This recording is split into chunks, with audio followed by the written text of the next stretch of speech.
oh yeah, and I was like, I had this stupid note, and I was like, could you imagine like the thought of like that story? It's like, yeah, this cop has his partner had just died, and he just died right after the funerals. I'm gonna go beat this black guy. Oh yeah, yeah. So I said earlier, Hispanic, like he was just a dude with his family, just snitching instead of a gardener. And I don't know what I prefer. Probably the gardener. And like, so Steve Zahn's a security guard now. He's like going around like trying to solve the case of Charlie's murder and shit like that. And then he ends up showing up at his old job in his new in his new job's uniform. It's like, bro, especially if you're a former cop and you're a security guard now, you don't go to the cop station dressed in your security guard outfit. That's just you're just open for roasting. Fuck, what a stupid ass. And so he's like just doing the research, he's doing the detective work, and he finally and like the thing happens on the radio where they get a call and then it gets canceled, and he goes checks it out. Jump cuts to the warehouse already. Earl is already the guy, the security guard on the scene because he works there. And he goes in the office. His girlfriend's there, and they just start role playing. Earl's got this ridiculous, like Super Troopers looking hat on. It's awful. And he's got those long handcuffs. Handcuffs are to a fucking rafter or whatever the fuck. So her hands are just up at some point, and then gunshots start going off because like Hank gets there, and he leaves her there, and this chick's just like, "Oh my god, are you kinky as hell?" And then like one thing I loved is that like Hank comes out and he tries to like be all stealthy and he gets caught. And then the villain comes out. You finally see the villain's face. He's like, "Drop the weapon." And he says this stupid line, but I think it's so cool. He's like, "Should have run when you had the chance. Now you got no chance." It's like, what? He's right, but that's dumb. And then Earl saves them, and then like they're going a little shootout thing, and then like they end up jumping behind the same cover. They're like, "Thanks, no problem." They look at each other, point the guns at each other. It's like, "Oh, it's you," because comedy. And this is that plot hole I was talking about, where like he's like, "Dude, I spent 6 months in prison because you're a dumbass." He's like, "6 months? That's all they gave you?" He's like, "Bro, you was at the court. Solve that mystery." And so bro, they end up like fucking up Earl's car. Dude, I am handsome. Hell yeah. They end up fucking up Earl's car. And so like whenever they get away, Hank jumps into his car and Earl follows him. And he's like, "Bro, get the fuck up out of my car." He's like, "Bro, come on, man. I've been waiting for some shit to go down like this." They go on the car chase. They get pulled over. Hank fucking walks out of his car with a gun. And he's like, "Drop the weapon, put your hands on the roof." He's like, "Okay." He said he like took him like two asks, I think, for him to do it, and he finally did. And he's like, you see Martin Lawrence. He's like, "If I would have just walked out with a wallet in my hand, I would have bullets all in my ass." And he's like, "Yeah, he's right." When I was a kid, I never got that that joke, and then now I'm like, damn. And so they're getting interviewed by like Hank's former bosses, and they're already be like they're already like, "Hey, so from what I'm understanding is from what I get here," the guy was like, "You done fucked up, right?" He's like, "From what I'm getting here, he said Hank followed you to your job and he wanted to finish the job." And he's like, and Errol's like, "Hell yeah." And he's like, "What?" And he's like, "All right. That's not really what happened. He went to apologize, obviously lied, but he says sorry. He says sorry, lets him go. And Earl's following Hank while he's continuing his investigation because now they're partners all of a sudden. Could you imagine sending a dude to prison and then out of nowhere just being like, "Hey, we're partners now, right, big dog?" Like, nah. And so like they end up going to the place to find like a an 18-wheeler, and then like a fun cameo. They go to the wrong 18-wheeler, and the owner of the 18-wheeler comes out and beats up Earl's ass, Martin Lawrence, and it's fucking Leslie Jones, a young Leslie Jones. She's all like, super slim, got like long hair. She looks all young. It's crazy. Her name's Brittany. Martin Lawrence gets his ass kicked and immediately starts flirting with her. I love that. And so, and then like they find the right truck and they end up hopping on it, and it's like another one of those great stupid set pieces where they're on the freeway on the back of of a semi truck, and then it's like, of course, they're flying on the doors and shit like that. And they finally get inside, and there's a van. They try to hotwire it inside the van. And they try to hotwire the van inside the truck, and they get found out. Then they fall out of the truck off a bridge onto a dumpster boat. 'Cause movie. And then it's like they find out there's like this like special metal melted down into like kegs that they're like trafficking. They're like, oh fuck, we have some serious shit. We got the merch, dog, and they's gonna be after it. And so they stashed the van at Hank's ex-girlfriend's house. And she's like, why'd she break up with you? Did you beat the shit out of her, Hank? He's like, no, actually, funny thing, I got convicted of beating the shit out of somebody else. He's like, what? And he's like, I'll go apologize. I'm a love maker, not a love taker. And then as soon as he realizes Hank's girlfriend, Denise, is black, he's just like, oh, he beat the shit out of me, ma'am. He's like, I can't support interracial relationships. And as a mixed person, go to hell. But anyways, and so it's like, they start fighting, and then like Denise kicks him out. It's hilarious. And he's like, I can't support interracial relationships and shit like that. And then they go to the car rental place. Or like not the car rental. They go to the tow yard. So Steve Zahn can get his car back. And they're on their way there, and like they're arguing about that whole thing. And then like Hank's like, will you just fuck off? It's like, dude, he's like, bro, you can't be talking that way about your partner. And he's like, I had a partner. I would have taken a bullet for him. You, on the other hand, are having a hard time not shooting. And then Earl's like, oh, right now I'm upset.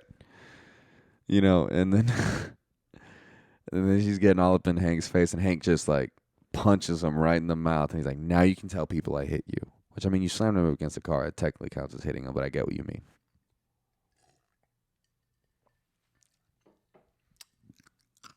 Goes to the tow yard to get his car back. There's a white girl at the counter. And immediately behind him, Earl pulls up in a cab, which I think the image of that is hilarious. He pulls up in a cab.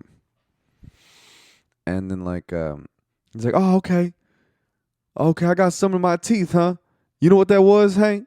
Trust. And now it's gone. Funny how that's a theme. Juice. Maxwell. Bastard. Maxwell. That should be your name. Juice Bastard. Well.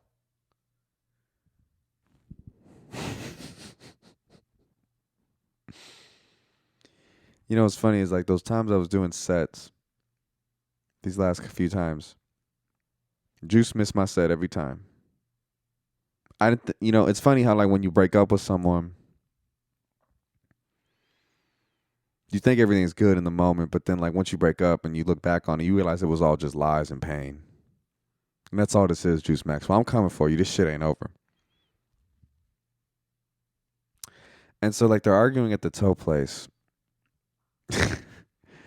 And Hank's trying to get his car back, and Earl's like, I left my gun in your car. I need to go get it anyways. And then like chick behind the counter hates Hank. She's like, bitch, we just trying to find your fucking paperwork. And Earl starts flirting with the white girl behind the counter unknowingly. It's hilarious.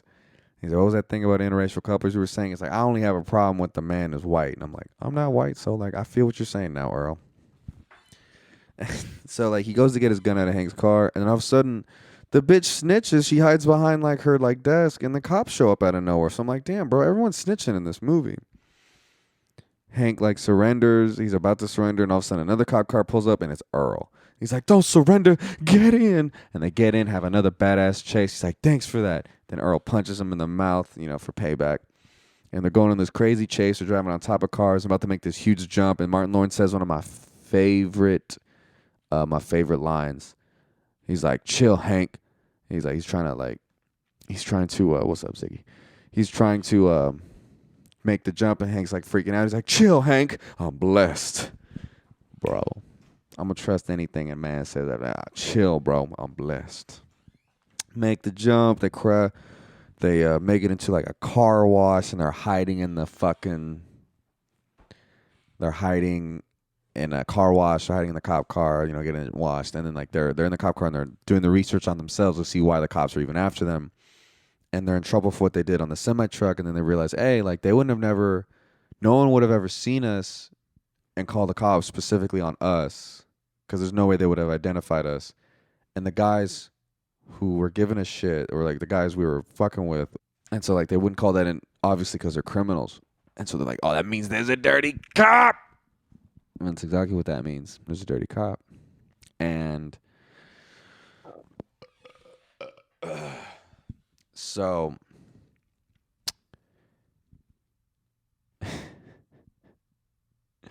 so yeah, so at some point they have to go to this like apartment building and like figure shit out because there's something there or whatever the fuck. And then another great action scene. Earl gets shot. Like it's a shootout in an apartment. And Earl gets shot. Hank uses his gun, fucks up the apartment. Nothing. They missed the villain. They go to Denise's house because she's a nurse, and then like she's trying to like clean up Earl, and she realizes it's just a flesh wound, and Earl's just being a little bitch about it. And the door's open this whole time, and while that's there, Bumblebee flies through the door, and Martin Lawrence freaks out, and Denise like looks at him, freaking out over the bee, and then looks at Hank, and she has the best realizing my boyfriend isn't racist face, which is one, it got to be the greatest feeling for when you're the spouse of a white cop and you're black. And so like she beats the shit out of Martin Lawrence, and they're like walking away. He's like, man, she hits harder than you, dog. And so after that, sorry, ASMR. But like after that, like they go to like this like little event thing. They talk to like the boss. You done fucked up, right? They go to the boss. They go and talk to him. And the whole time, I love this guy. The whole time he's like eating chips, just like walking and talking with them, just not really listening. And they keep giving him good things. He's like, all right, that's good. And he's like, Martin Lawrence is like, can I get a chip? He's like, nah. And after every new piece of information, he's like, I can't. Now can I get a chip? He's like, nope. And then finally they hit it with like a heavy thing. And then Steve Zahn's like, now give my man a chip. And he still says no. And so then like, they get like a deal or something figured out. I don't remember. If it's like this speech is like better and worse than the first time I did it, but I like this one better. And I'm running through it. This is longer somehow. But like so like the last thing, it's like it's pretty straightforward after that. Like the last thing is like the last set piece, like they get things figured out because they have the merchandise. So they show up in the van. They bring a SWAT team with them because they have proof, and like they got the backing of like, you done fucked up, right, guy. And then they see the cop. They see the dirty cop. It's like one of the dudes. He was the guy who asked Martin Lawrence like, what happened to your face when like the swelling went down. And then they realize they kidnapped the you done fucked up, right, guy. But they also have like snipers hidden around to get their back, right? Steve Zahn and Earl. Wrong. They belong to the dirty cop. Shootout ensues. Lots of explosions. Dirty cop dies. They get separated somehow again. And then like Martin Lawrence is fighting the villain. Like on the edge of a cliff. Hank somehow ends up in a crane, and he's like aiding the fight via crane. And what I love about this, and it says like something about Martin Lawrence's character, or not Martin Lawrence, Steve Zahn's character. Because in the beginning of the movie, he was like making jokes with his partner. He was like the annoying one. Then he's been stiff the whole time, and like now he finally's back out of his shell again. Because like there's this part where like he's like trying to help Martin Lawrence, and he's fucking up. He's doing a great job, and then he like gets too confident. He's all like he's like all leaning into the crane like, and then like he fucks up and like almost kills Martin Lawrence. He's like, my bad. And then like saves the day. The villain falls off the cliff, dies horrifically. Martin Lawrence is hanging off the crane. He's like, you the man, Hank. He's like, you're the man. Nah, you the man. Yeah, okay, I am the man. And like for a whole hour and a half of like white cop or white guy, black guy being partners thing. Like that was the only time they ever did a joke like that. So I was like, good for them. And then like, it ends and they both become cops and become partners. And then like first thing on the job, they're just driving around. And then they see a guy reach into his car because he locked his keys in there. Hank's doing the thing. He's got all hype. And Martin Lawrence is like, nah, bro, we ain't doing this. Opens the car door for him. He just drives away. He's like, see, Hank, shit's not always like serious. It's not always like this and that. And I don't know where this white lady just comes up. My car, that's my fucking car. And then like Hank's like, hey, but you know what? Other times it's like this. Shoots the car down. The guy gets out and he's like, ma'am, you may re-procure your vehicle. And it blows up. She calls him idiots. Martin Lawrence turns. And he's like, he says this line of the movie, what the problem is. So that's national security. No, and I mean, I like this movie. I watched it, like when I was real young. It came out when I was 8. I don't think I watched it when I was 8, but I mean, I watched it when I was real young. My dad really likes these kinds of movies, like these buddy comedies. We love Martin Lawrence. We like Steve Zahn. We like these goofy movies. Like these movies are movies that I've like. Not only have I seen when I was young, but I can also watch with like my dad, because like I don't know why, like just dad movies are different and they hit different. Because that guy's weird, but like no, and I just the reason why I wanted to talk about this movie is like, yeah, I did watch it when I was young, and I feel like I don't hear anybody talk a lot about this shit. Like I feel like no one talks about this shit, and it's like, especially in a time where like that topic is like forever relevant, and there's a whole comedy movie that is about that and isn't terrible. I feel like people need to revisit this shit like 100%. I definitely do. Because I mean, like, I don't know, like, not that I get offended easily, but I couldn't see anything that would like, ugh, like, nothing made me go like that. But then again, I am a psycho, so I don't know. But like, nothing really seemed egregious to me. It's just like, it's like the most terrible thing I guess it's doing is it's making light of like a very serious topic. But it's like, I think it takes like balls and power to do that. I don't know. And I like national security. I like Martin Lawrence and I like Steve Zahn. But next movie's going to be Blue Streak. And that's got Martin Lawrence, Luke Wilson, who I'm a stan of, and great guest role of Dave Chappelle, who kills it in that movie. He's great. Blue Streak's amazing. That'll be the next movie I watch. And, I'm going to just keep releasing more shit. I'm glad to do this via video. I'll figure it out better. But thank you so much. This has been Covered All with Jamal Rahal. Have a good time, y'all.